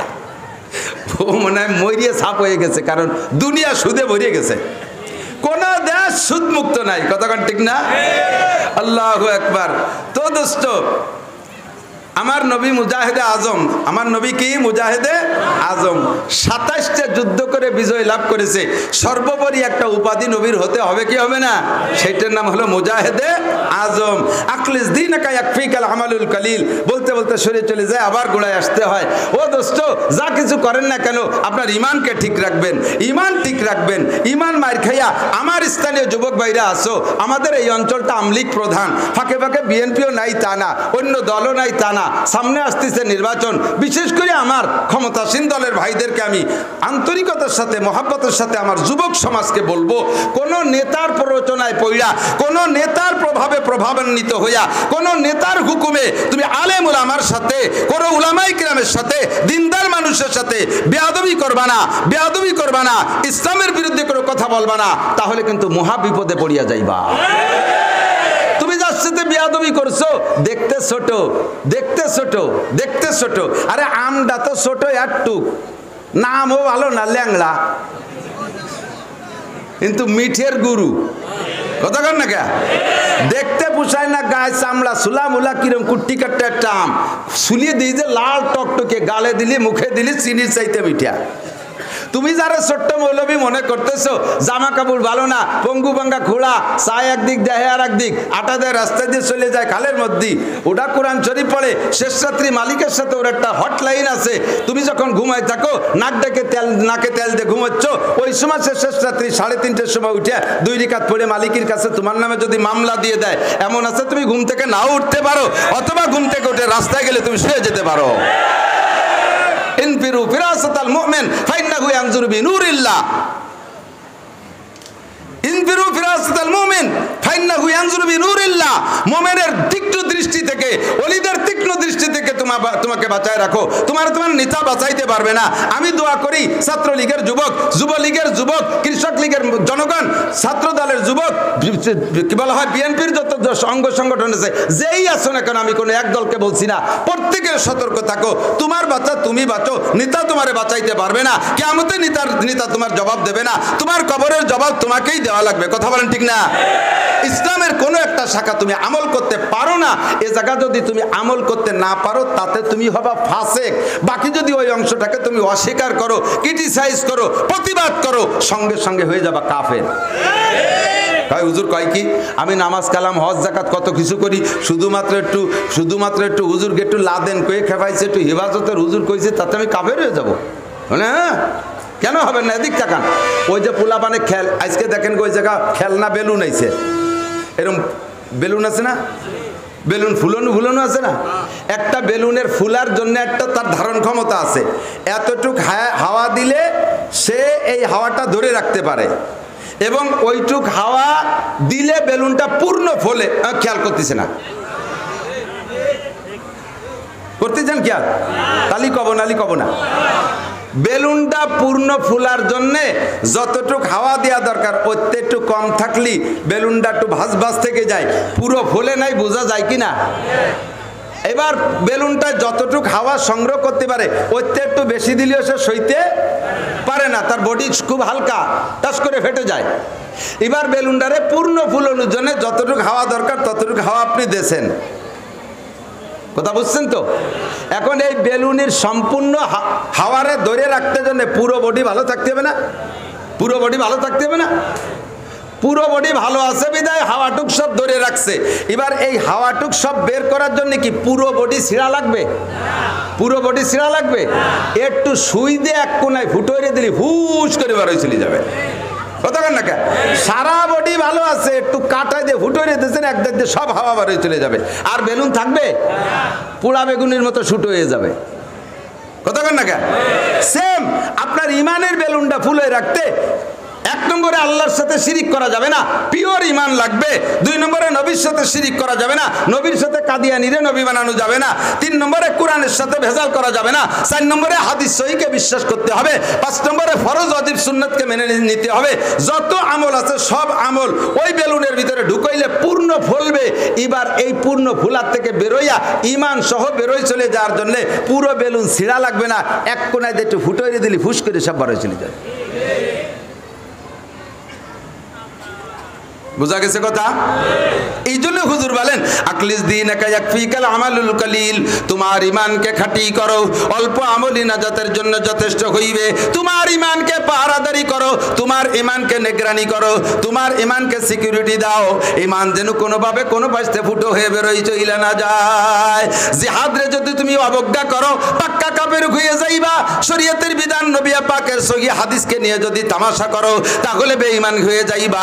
আর স্বামী স্ত্রী দুইজন মুসলমান, দুইজনই মুসলমান, একজন যদি কাফের হয়ে যায় আর একজন মুসলমান থাকে, এই দুইজনের মধ্যে বিবাহ ভাঙ্গার জন্য মুখে তালাক বলা লাগে না, একজন কাফের হওয়ার সঙ্গে সঙ্গে বিয়ে ভেঙে যায়। এবার ওই বউ আর ওই স্ত্রী দুইজনে দাম্পত্য জীবন করতে পারবে না। এখন থেকে যা করবে সম্পূর্ণ জিনার গুনাহ হবে। এই জিনার পরে যে সন্তান হবে এই সন্তান হবে হারামজাদা জারিউর বাচ্চা। এইটা মারা গেলে তার জানাজা পড়া যাবে না, ওরে কাফন পরানো যাবে না, মুসলমানের কবরস্থানে দাফন করা যাবে না, ওরে তওবা করাইয়া আবার কলেমা পড়াইয়া ওর বিবাহ পর্যন্ত নবায়ন করতে হবে। শরীয়তের কোন জিনিস যদি বলে এই জামানায় কি পর্দা চলে, এই জামানায় পর্দা চলে? কতক্ষণ না চলে? পারেন না, ব্যর্থ, গুনাহ হচ্ছে, কাফের হন নাই। যদি বলেন যে এই জামানায় পর্দা চলে না, অত সুফিগিরি দেখাইও না, সাথে সাথে আপনার বেলুন ফুটো হয়ে গেছে, শেষ, ইমান শেষ, নামাজ কালামে কিচ্ছু হবে না, সব ফিউজ হয়ে বেরোয় চলে গেছে।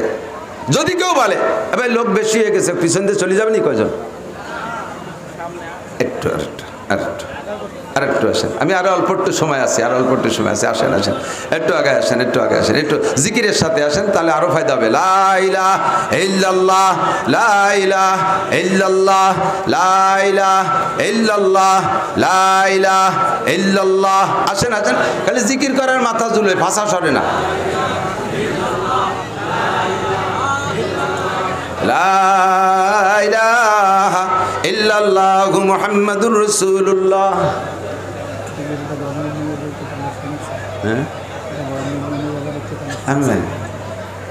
আমার সেদিনকে এক জায়গায় কইছি, একটা টাকাও দিইনি।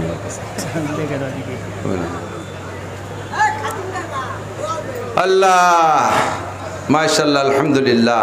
বললাম না লোক বেশি হয়ে যাবে, মাঠে ধরবে না। আলহামদুলিল্লাহ অনেক লোক হয়েছে। রাস্তায় একটু দেখে শুনে চলেন, ওই যে ট্রাক যাচ্ছে, যারা দাঁড়াইছেন একটু জায়গা দেন, করে জায়গা করে দেন। তো কি বলছি, আমার দিক তাকান। ইমানকে ঠিক রাখতে হবে, কথা বলেন ঠিক না? ইমানের বেলুনকে পাহারাদারি করতে হবে, যেন কোনো বাস্তে লিক হয়ে বেরোয়া না যায়। সাবধান, জবান কন্ট্রোল করো। কামাল আস্তেদার নফসে ইনসা সাকুন। শেখ সাদি রহমতুল্লাহ আলাইহি বলেন, কামাল আস্তেদার নফসে ইনসা সাকুন তু খুদরা বাগুপ্তারে না কেসমাকুন। আমার পুলিশ ভাইদেরকে বলবো, আমার পুলিশ ভাই যারা যদি এসে থাকেন তাদেরকে বলবো, অনুরোধ করব, সরকার এখনো আমাদেরকে সংসদীয়ভাবে মাহফিল বন্ধ করার ঘোষণা দেয় নাই। পাইছেন নাকি খবর? বড় বড় বাংলাদেশের বড় বড় বাঘা বাঘা পুলিশের সাথে আমার সম্পর্ক আছে, বহুত সচিবের সাথে আমার বন্ধুত্বতা আছে, কয়েক ডজন এমপিদের সাথে আমার পীড়িত আছে, ডিসিএসপি ওসিটিও এনাদের সাথে বহুত পীড়িত আছে। সরকার ওখান থেকে কোনো হুকুম দিলে ও খবর সবচাইতে আগে যারা পায় তার মধ্যে আমি একটু ভাগ পাই। কাজেই মাহফিল কবে বন্ধ করতে হবে সেটা আমরা জানবো। কোনো এলাকায় মাহফিল হইতে থাকলে আমার পুলিশ ভাইরা যাইয়া নিজের কোনো আত্ম অনুরাগে উলামায়ে কেরামের প্রতি হালকা বিদ্বেষ থাকার কারণে যাইয়া মাদ্রাসার প্রতি আপনার হিংসা থাকার কারণে আপনি মাহফিলগুলো বন্ধ করেন না। এই মাহফিল থেকে হাজারো মানুষের হিদায়াতের কথা শোনে, বহুত মানুষের ঈমান তৈরি হয়, বহুত মানুষ আমলের প্রশিক্ষণ নেয়, কথা বলেন ঠিক না? এর ওসিলায় মাদ্রাসাগুলো উঠে যাচ্ছে, মাদ্রাসাগুলো তৈরি হচ্ছে আল্লাহর রহমতে। আপনার এই বাধা দেওয়ার কারণে যদি ক্ষতি হয়, তাহলে আপনার এই বাধাটা হিংসামূলক হয়েছে, নবী পাকের শরীয়তের বিরোধিতা করেছেন। আপনি মুসলমান হয়ে থাকলে আজ আপনি কাফের হয়ে গেছেন, আপনার বউটা তালাক হয়ে যাবে। কাজেই আপনি আর হারামজাদা আর জারির বাচ্চা প্রোটেকশন দিয়েন না, নেক্সট সন্তান প্রোটেকশন দেন, আপনার ইমানকে আপনি হেফাজত করেন। সরকার যতটুকু হুকুম করে ততটুকু পালন করেন, তবে সরকার যতটুকু করছে অতটুকু পালন করবেন। ও জায়গা আমরা বাধা দেব না, ও জায়গা আপনারা আমরা দোষারোপ করব না। আমি মৌলানা নাসির চুরি করছি, সরকার আপনারে পুলিশ হিসেবে পাঠাইছে, মৌলানা নাসির চুরি করছে, চোর ধরে নিয়ে আসো। এখন আমারও যদি পুলিশ এসে ধরে নিয়ে যায়, এ জায়গা আমি পুলিশকে গাইলি, পুলিশের কিচ্ছু আসে যায় না। এই গালিটা পুলিশের গায়ে লাগবে না, এটা তো সরকারের গায়ে যে লাগবে। আর সরকার আমারে সাহায্য করার জন্য তো ধরতির পুলিশ পাঠাবেই, কতক্ষণ না কেন? এই জন্য সবসময় পুলিশের উপরে আমি রাগ করি না, কিন্তু কিছু কিছু পুলিশ আছে অনিয়ম করে। সেদিন নড়াইল গেছি একটা মাহফিলে, সারা দেশে ওয়াজ করতেছি, কোনো জায়গা বাধা নাই। ওই জায়গা যে মাদ্রাসার হুজুরে বলতেছেন বিনা অনুমতিতে মাহফিল কেন করছেন, এ করেন তা করেন ইত্যাদি ইত্যাদি। আর এরপরে মেলাটা সেগুলোর কলাম না, কি দরকার আছে? ইমানকে ঠিক রাখার চেষ্টা করব। নেতার হুকুমে, দলের বড়র হুকুমে আমি শরীয়তের বিরুদ্ধে কোনো কাজ করব না। আমার নবী দাওয়াত ও তাবলীগের কাম 4 পদ্ধতিতে করেছেন। আল্লাহু আকবার। এবার নবী পাক সাল্লাল্লাহু আলাইহি সাল্লাম হলেন যত নবী রাসূল দুনিয়া আসেন সমস্ত নবী রাসূলদের মধ্যে সর্বশ্রেষ্ঠ তাবলীগওয়ালা, সর্বশ্রেষ্ঠ নবী, সর্বশ্রেষ্ঠ তাবলীগওয়ালা, কথা বলেন ঠিক না? নবী পাককে আল্লাহ পাক হুকুম করেছেন তাবলীগের জন্য। এখন যিনি বয়ান করবেন, হুজুর বক্তা বয়ান করবেন, বক্তার মধ্যে যদি আমল না থাকে, তার চেহারা দেখলে, তার কথাবার্তা চালচলন দেখলে বোঝা যায়, কথা বলে না কেন? বোঝা যায়। পোশাক আশাকের ভাবভোগ ইত্যাদি দেখলে বোঝা যায়, কথার রং দেখলে বোঝা যায়, দাড়ি দেখলে বোঝা যায়। আমার যেমন বোঝা যাচ্ছে যে আমি ভালো আমল করি না, আমার ভাবভঙ্গিতে বোঝা যাচ্ছে আমি আমল করি না। কিন্তু আব্দুল গফফার সাহেব হুজুরকে দেখলেই দিলের হালাত পাল্টে যায়। কত বড় বুজুর্গ। চরমোনাই পীর সাহেবকে দেখলে দিলের হালাত পাল্টে যায়।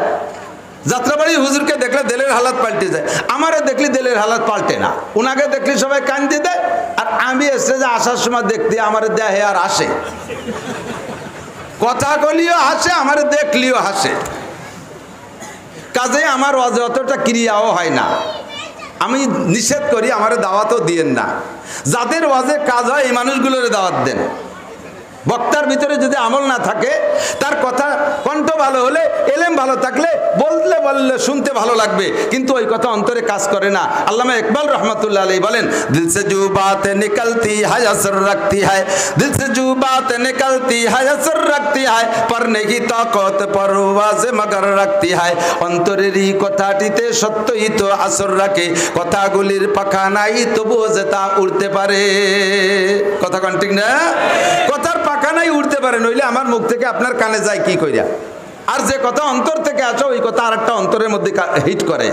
আমি মোবাইলের নাম্বার যদি শুধু মুখে বলি, কের মোবাইলের মধ্যে রিং করবে? 01712859380 বাজছে নাকি কের মোবাইল? কিন্তু এটা যদি আরেকটা মোবাইল দিয়ে মারি দিই, তাহলে বরাবর আরেকটা মোবাইলের মধ্যে রিং করে, ঠিক না? কথা যদি মুখের থেকে আসে তাহলে ভাইচে উড়িয়ে চলে যায়, আর কথা যদি দিলের থেকে আসে তাহলে আরেকটা দিলের মধ্যে হিট করে। আর সাহেবে দিল, সারা দুনিয়ার সমস্ত দিলওয়ালাদের ভিতরে আমার নবী সর্বশ্রেষ্ঠ দিলওয়ালা, ঠিক কিনা? আল্লাহ পাক এই কথাটা সুন্দর করে বলার জন্য আগের থেকে কসম খাচ্ছেন, কয়েকটা কসম খাইছে আল্লাহ। তার আগে একটা হরফ ব্যবহার করছে, সূরার নাম সূরা কলম। হরফটা একেবারে জের জবর পেশ ছাড়া একটা হরফ মাত্র, নুন আছে না, লাম মিম নুন। এই নুন দায়ী একটা নুন, এই নুনের তো কোনো তর্জমা আমরা জানি না, নিশ্চয়ই তর্জমা আছে, এটা শর্ট হ্যান্ড, সংক্ষেপে লিখছে আল্লাহ। কি তর্জমা আমি জানি না, উলামায়ে কিরাম কেউ জানে না, কোন মুফাসসিরিনে কিরাম জানে না, নবী হয়তো জানতেন বলে জান নাই, কিন্তু কোন সাহাবায়ে কিরাম জানে না।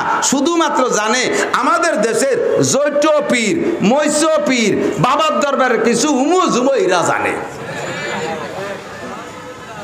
ওরা কয় যে এর এই তর্জমা, ওর ওই তর্জমা, সব যা আরবি তাফসীরের কিতাবে লেখে আল্লাহু আলামু বিমুরাদিহি বিযালিকা। আর আসলেও তাই, এরকম শর্ট হ্যান্ড আমরা ইংরেজি বাংলায় ব্যবহার করি, সব শর্ট হ্যান্ডের অর্থ কিন্তু সবাই জানে না।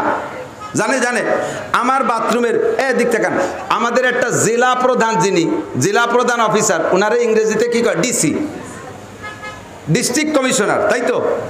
ডিসি, ডিসি মানে কি? District commissioner. ডিসি মানে ডিসি, ডিসি সাহেব ডিস্ট্রিক্ট কমিশনার।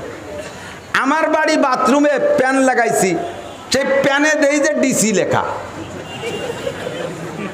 কি ব্যাপার, ডিসি বইরে পায়খানা করি? এ শুনলি তো ডিসি আমার মাজা ভেঙে গেল।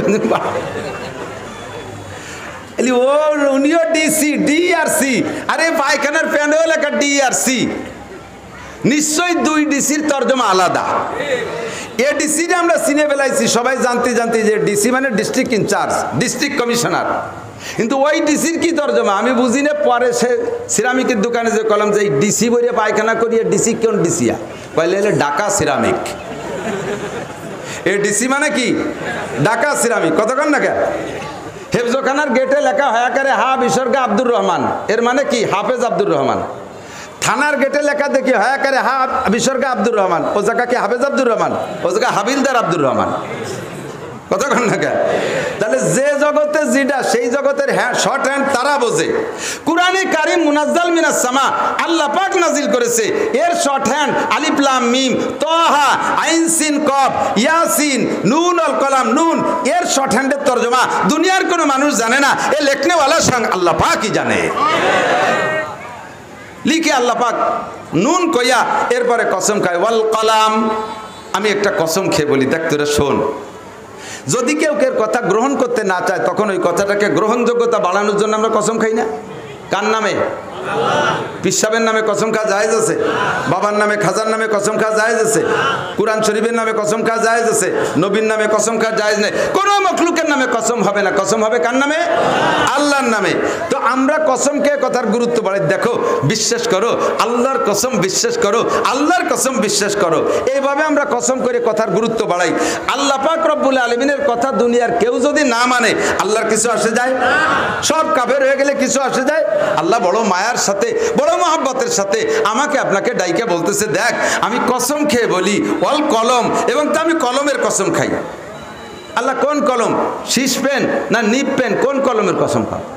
কয় যে যেই কলম দিয়ে আমি লিখছি 104 খানা আসমানি কিতাব, যেই কলম দিয়ে আমি কোরআনে কারিম লিখেছি, তৌরাত লিখেছি, জবুর লিখেছি, ইনজিল লিখেছি, যেই কলম দিয়ে আমি গোটা মানব জাতির তকদির লিখি, ভাগ্য লিখি, সেই কলমের নাম, সেই কলমের কসম খাই আমি কোনো জিনিস হাত দিয়ে বানাই না। যা বানাইতে ইচ্ছা করি সব কোন বলি হয়ে যায়। আমি 5টা জিনিস বানাইছি মাত্র হাত দিয়া। তার ভিতরে 1 নম্বরে আমার আরশ, 2 নম্বরে আমি কলম বানাইছি হাত দিয়া, 3 নম্বরে জান্নাতে আদম, 4 নম্বরে মুসা নবীর তৌরাত লিখেছি আমার হাত দিয়া, 5 নম্বরে আদম সন্তানের মাথা বানাইছি আমার হাত দিয়া।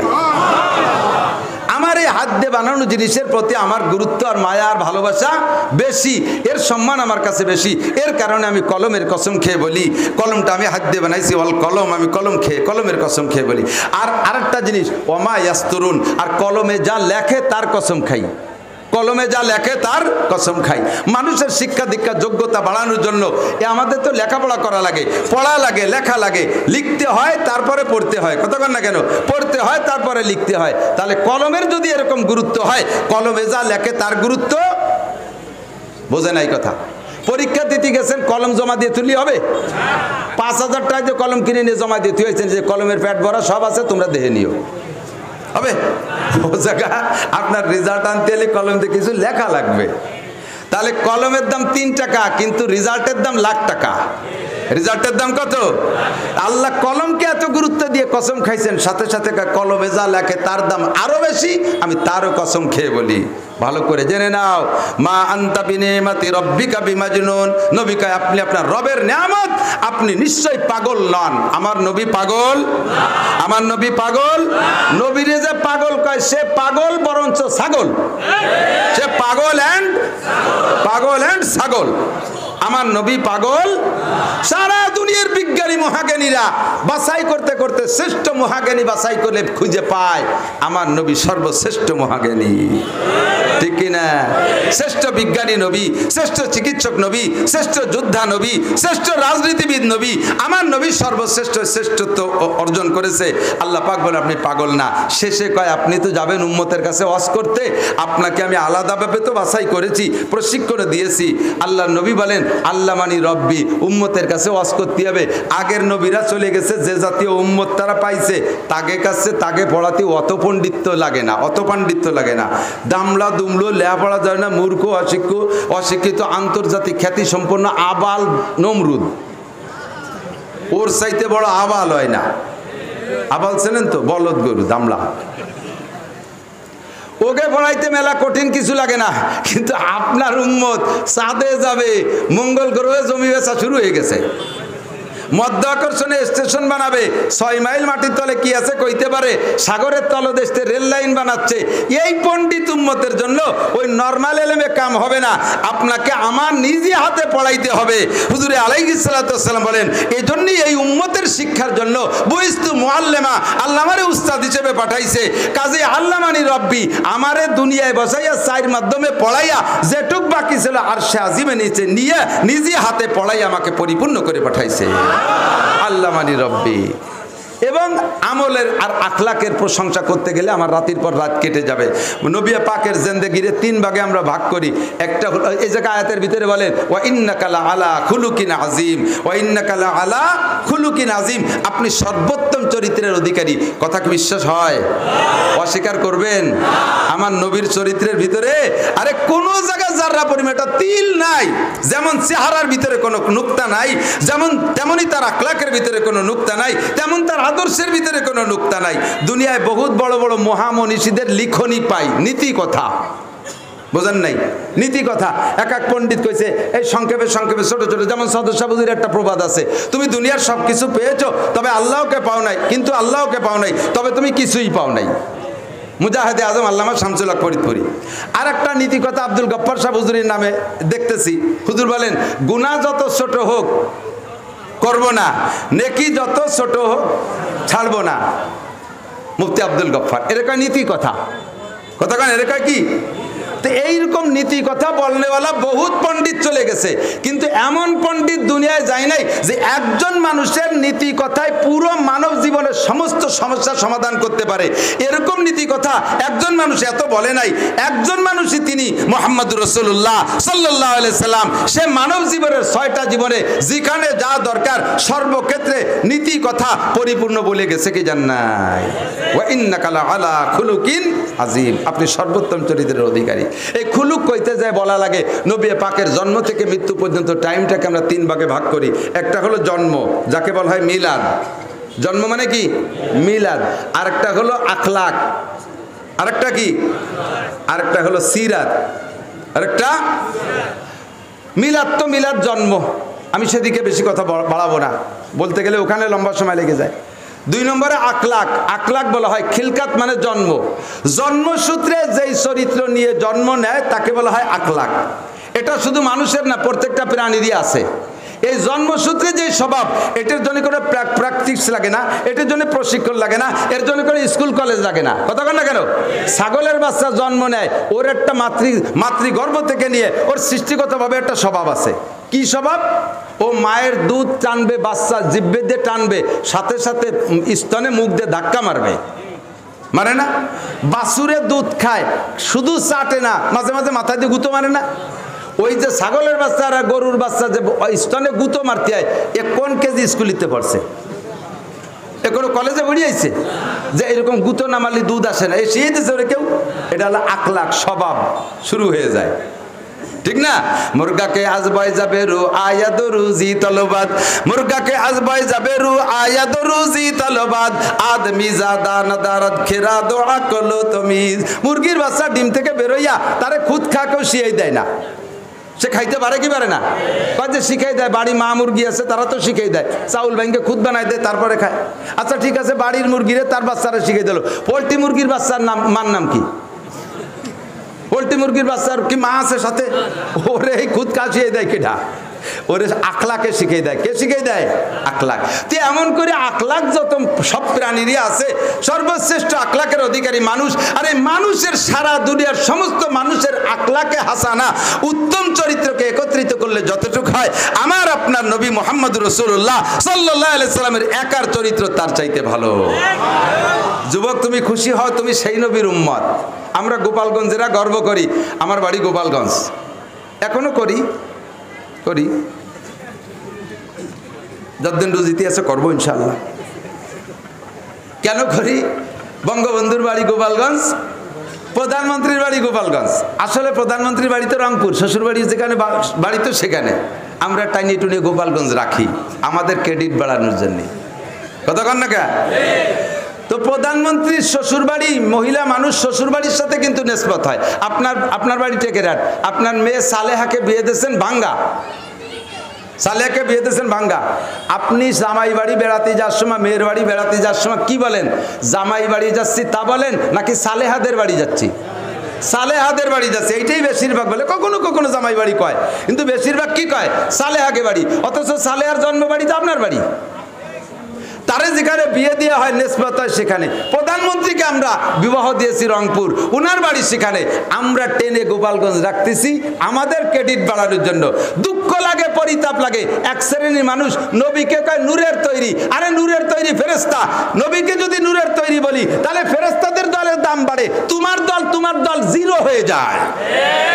তুমি যদি টেনে টেনে নবীকে মানুষ বানায় নিজের দলে রাখতে পারো, তাহলে তোমার মানব জাতির দাম বাড়ে। কতক্ষণ না কে? ঠেলে ঠুলে নবীরে নূর বানাইতে ফেরেশতাদের দলে দেয়। তুই তো মাটি। ওই তো হিন্দুকে মন্দিরের মধ্যে তোর মতো কত রুম দাঁড়ায় রয়েছে, তোর চাইতে তাকে চেহারা খারাপ না। কতক্ষণ না কে? আমি আমার নবীকে মাটির মানুষ বলে আমাদের দলে রাখবো। কতক্ষণ? নবী আমার মাটির মানুষ। আল্লাহ পাক নিজেই বলেছেন, কুল ইন্নামা আনা বাশারুম মিথলুকুম। হে নবী, তুমি উম্মতরে বলে দাও, তোমার অনেক অনেক অলৌকিক ঘটনা দেখে তারা তোমাকে অন্য কিছু মনে করে বসতে পারে। তাদেরকে বলে দেয়, ভুল বুঝিস না, আমিও কিন্তু তোদের মতো মানুষ, আমিও তোদের মতো মানুষ। যদি তাই না হবে, তাহলে ফেরেশতারা নূরের তৈরি, তাকে ছেলে মেয়ে হয় না। আল্লাহ নূর, তার ছেলে মেয়ে হয় না। নবী পাকের ছেলে মেয়ে হয়েছে কি হয় নাই? তার ছেলে মেয়ে হয়েছে কি হয়েছে না? তার বংশধর এখনো পর্যন্ত হুসাইন আহমদ মাদানী, আমার সদস্য হুজুর রহমতুল্লাহ আলাইহির উস্তাদ, ভারতের হুসাইন আহমদ মাদানী, তার ছেলেরাও এখনো আছে। আর আরশাদ মাদানী ইনরা আওলাদে রাসূল হযরত ফাতেমা রাদিয়াল্লাহু তাআলা আনহুর বংশধর। তাহলে নবী যদি নূর হয়, ইনরাও নূর। এই আলোর মুখের থেকে আলো বেরোয়। একটা মোমের মাথা থেকে যদি 1000 মোমের মাথা আগুন নেন, লাস্টে জাতিতে আগুন থাকে না, মাটি হয়ে যায়। বোঝে নাই কথা? একটা মোমের মাথা থেকে 1000 মোমের মাথা একটা করে আগুন নীতি টায়ারের ব্রিজের উপর যাতে আগুন মাটি হয়ে যায়। যত দূর যাবে শেষ পর্যন্ত আগুনই থাকবে কিনা? তাহলে নবী যদি নূরেরই তৈরি হবে, তাহলে হুসাইন আহমদ মাদানীও নূর, হুসাইন আহমদ মাদানীও নূর, তার বংশধর নূর, এইভাবে যেখানে যেটা চলে আসছে সব নূর। এ কথা বলে আমার নবীকে খাটো করা ছাড়া আর কিছু না, আমাদের দলের দুর্বলতা প্রকাশ করা ছাড়া আর কিছু না। আমার নবী আমাদের মতো নবী। আল্লাহ পাক তাকে আলাদা পাওয়ার দিয়েছেন, নবুয়তি পাওয়ার দিয়েছেন। কথা বলেন ঠিক না? এই যে এইটা কি দিয়ে বানানো? এটা তো প্লাস্টিক বাতি না? ওগুলো প্লাস্টিক না, কাঁচ ধরে নেই, কাঁচ। এই যে লাইটগুলো, এই যে কাঁচের লাইট, ওরে আমরা কি এখন কাঁচ কই না লাইট কই? কাঁচ কই না লাইট কই? ওর বডি কি দিয়ে বানানো? কাঁচ দিয়ে বানানো না? ওর মধ্যে লাইট জ্বলছে, এখন তার কাঁচের নামই কই না, এখন ওরে লাইট কই। আমার নবী মাটির তৈরি, তার ভিতরে নূরে নবুয়তি ঢুকছে বিধায় নূরের নবী বলি। মূল বডি মাটির, ভিতরে ঢুকছে নূরে কোরআন, নূরে হেদায়েত, নূরে নবুয়াত। কথা বলেন ঠিক না? কিন্তু ওই তো মূল বডি তো ভাঙলি বেলা তার লাইট থাকবে না, আলো থাকবে না, ভাঙলি বেলাতে যে কাশি বেরোয় আসবে, ঠিক না? আল্লাহ পাক রব্বুল আলামিন আমার নবীকে এই আখলাকে হাসানা, আখলাকে জামিলা, আখলাকে হামিদা দিয়ে তৈরি করেছেন। ওয়া ইন্নাকা লাআলা খুলুকিন আযীম, সর্বোত্তম চরিত্রের অধিকারী আমার নবী। আল্লাহ পাক আমার নবীর এই মোহাব্বত আমাদের সকলের অন্তরে তৈরি করে দিক। সবাই বলেন আমিন। আল্লাহ বলেন কুল ইন কুনতুম তুহিব্বুন আল্লাহ, যদি তোমরা আমারে ভালোবাসতে চাও, এই আল্লাহরে ভালোবাসতে চান? কথা কয় না? চান আল্লাহরে ভালো না বাসলে ভাত হবে না, কপালে না? আল্লাহরে ভালোবাসতে চান? আমি তো আল্লাহরে ভালোবাসতে চাই। আল্লাহ তো আমারে ভালোবাসে না, কারণ আমার চেহারা ভালো না, আল্লাহ আমারে চয়েস করে না। আপনি প্রিয়াঙ্কা চোপড়ারে পছন্দ করেন, সে তো আপনার লাইত হইও না। তার চেহারা বিশ্ব সুন্দরী ভালো লাগে, কিন্তু আপনারে তো ভালো দেয় না, কাউ সার্বত আমার তো ভালো দেখা যায় না, আমার তো সে চয়েস করে না। তাহলে কি ভালোবাসা জমবে? আমি আল্লাহরে ভালোবাসতে চাই, কারণ ভালোবাসার যত গুণ সব আল্লাহর মধ্যে আছে। তা আল্লাহ তোমার ভালোবাসে না, কারণ আমার ভিতরে সেই গুণ নাই। আমি নামাজ পড়ি না, রোজা রাখি না, দাড়ি রাখি না, টুপি পরি না, প্যান্ট শার্ট পরি, দাঁড়ায় মুতি, খাড়ায় খাই, আইটে পায়খানা করি, বেড়া কেডাম কারিতাস, মদ গাঁজা ফেন্সিডিল, জারি যাত্রা কলসা, দুনিয়ার যত আকাম আছে সব করি। এর কারণে আল্লাহ আমারে পছন্দ করে না। এখন আল্লাহরে আমি ভালোবাসি, আল্লাহ আমারে ভালোবাসি না, প্রেম হবে? এই প্রেম জমাইতে জন্য আল্লাহ শিখাইতেছে, নবী তুমি বলে দাও ফাত্তাবিউনি, আমি নবীর অনুকরণ করো, আমি নবীর অনুকরণ করো। কারণ নবী এমনই একটা ব্যক্তি যার অনুসরণ করা একান্ত জায়েজ, কি বলা হয়, একান্ত উচিত, তার বিকল্প আর কেউ নাই। তাকে ছাড়া ভালোবাসা, তাকে ছাড়া অনুকরণ করার মতো মানুষ আর জগতে নেই। কাজেই নবীকে ভালোবাসাটাই আমাদের সর্বযুক্তিতে মেলে। আল্লাহ কয় ফাত্তাবিউনি, তুমি বলে দাও আমার অনুকরণ করো। কি হবে তাতে? তাহলেই ইউহিব্বুকুল্লাহ, তাহলেই আল্লাহ তোমারে ভালোবাসবে। কোন সুবহানাল্লাহ। আল্লাহ ভালোবাসলে আমার কি দেবে কও? কয় ইয়াগফির লাকুম যুনুবাকুম, আগে তোমার সব গুনাহ মাফ করে দেবে। কেন দেবে? কয় আল্লাহু গফুর, আল্লাহ তো ক্ষমাশীল, এই জন্য মাফ করে দেবে। তাহলে ক্ষমা করে দিলেন, আর কিছু দেবে না আল্লাহ? কয় হ্যাঁ দেবে। আল্লাহর আরেকটা নাম আছে রহিম, এই রহিম নামের ওসিলায় তোমার ইউবাদদিলুল্লাহু সাইয়্যাতিহিম হাসানাত, তোমার জীবনের সব গুনাহগুলোকে আল্লাহ তাআলা পাল্টাইয়া নেকি বানায় দেবে। আমি আপনাদের কাছে জানতে চাই দোস্ত, আমরা উলামায়ে কিরাম জন্ম নিয়েছি মাদ্রাসায় না? মায়ের পেট থেকে জন্মটা সেটা ঘরে ঘরে নিছি। আমরা আলেম পয়দা হয়, আলেম হিসেবে গড়তে জন্য একটা মায়ের পেট লাগে, সেই পেটটা হলো মাদ্রাসা। কথা কন না কেন? সারা দুনিয়ার কাফের মুশরিক আদা জাল খাইয়া নামছে, মৌলবী শেষ করো, মাদ্রাসা শেষ করো। এগে 5টা মুসলমান, কি চাটা? কি চাটা? এই ইংরেজ, ইহুদি, নাসারা, খ্রিস্টানদের 5টা মুসলমান। তুই মুসলমানের নাম তোর সাথে রাখা ঠিক না। কপাল পোড়া কুলাঙ্গার, এরাও তাদের সাথে সুর মিলাইয়া এ মাদ্রাসায় কি হয়, এ দিয়ে কি হয়। এই যে ছোটা ল্যাংটা কটা পোলাপান জায়গায় দাঁড়ায় জানাজার নামাজ পড়ালো। আমি ইন্টারভিউ নেব জানাজার নামাজের দোয়া নেব, মাঠ খালি হয়ে যাবে 14 আনা। কতক্ষণ? তাহলে মাঠে আর লোক থাকবে না নে, জীবনটা ভরে জানাজা পড়ছো, বাপের জানাজা তুই দোয়া পড়িস নাই, ফাঁকি দিছিস। তোর মরা লাগবে, মরণের পরে যা লাগবে এক জায়গা, সুন্দর করে আখিরাতের বিশাল জান্নাতের দিকে রওনা করায় দেওয়ার জন্য আল্লাহ তাআলা হাল ধরাইয়া স্টারিং হাতে দিয়া একটা গাড়ি দিয়ে পাঠাইছে উলামায়ে কিরামের কাছে। এরা এই নৌকার মাঝি, এরা এই গাড়ির ড্রাইভার, এদের সাথে একটু ওঠেন, যার যেমন তৌফিক আছে সে উঠবেন। ছাত্র বেশি হয়ে গেছে দেখতেছি, আমার সময় নাই, আর কথা বাড়াইতে পারবো না, ঘন ঘন করে কইছি, তারপরও বহুত কথার গুড়া গুড়া সোয়াই দিয়ে তুই চলে গেছি। সামনে রয়েছে হযরত মাওলানা আব্দুল বাসেত খান সাহেব, হুজুর সিরাতের উপরে কথা বলবে। আমার গুড়ার চুকের পরের থেকে হুজুর শুরু করলে 3-4 দিন হজ করে তুই যেতে পারবেন ইনশাআল্লাহ। তা আপনারা যারা এখানে আসছেন, মাদ্রাসার বিপক্ষে কারা একটু মহব্বতের সাথে হাত দেখান তো। 3-4 জন বিপক্ষে মহব্বতের সাথে দেখাইছে, টের পাই নেই, ওটা অন্য খেয়ালে ছিল। হাত যেহেতু উঠান নাই বিপক্ষে, তাহলে অবশ্যই মাদ্রাসার পক্ষে তো আলহামদুলিল্লাহ। এখানে 2-3 হাজার মানুষ আছেন, গুনে দেখেন, এই 2-3 হাজার মানুষ 1000 করে টাকা দিলে কত টাকা? 30 লক্ষ টাকা হবে। 100 করে টাকা দিলেও ইনশাআল্লাহ 3 লক্ষ টাকা হবে। হুজুররা একটা ঘরে হাত দিতে পারবে নিশ্চয়ই। এর ভিতরে 5000, 10,000, 20,000 টাকা দেওয়ার মানুষ আছেন। আমি কালেকশন করিও না, কালেকশনের ওয়াজ করতেও দিশে পাই না, আমি বুঝি না কালেকশন কোন সিস্টেমে করে, তা দিশেই পাই না, ওর সাবজেক্ট আলাদা। তা আমি একটু মহব্বতের সাথে আপনাদের কাছে অনুরোধ করি, ইনরা এই ছেলেদের কোরআন পড়ার জন্য এখানে একটা ঘর, এই জায়গায় কি করবে, এই যে যেখানে বসা আছেন আপনারা, এই জায়গায় একটা ঘর করবে। আপনাদের তৌফিক থাকলে মাত্র 5 মিনিট আমার সময় দিতে পারবো। 5 মিনিটের ভিতরে একটু কোনো আল্লাহর বান্দা বলবেন, আমি এই ভরা মজমা, আজকের মজমাটার ভিতরে আল্লাহর রহমত আসছে বলে আমার মনে হচ্ছে।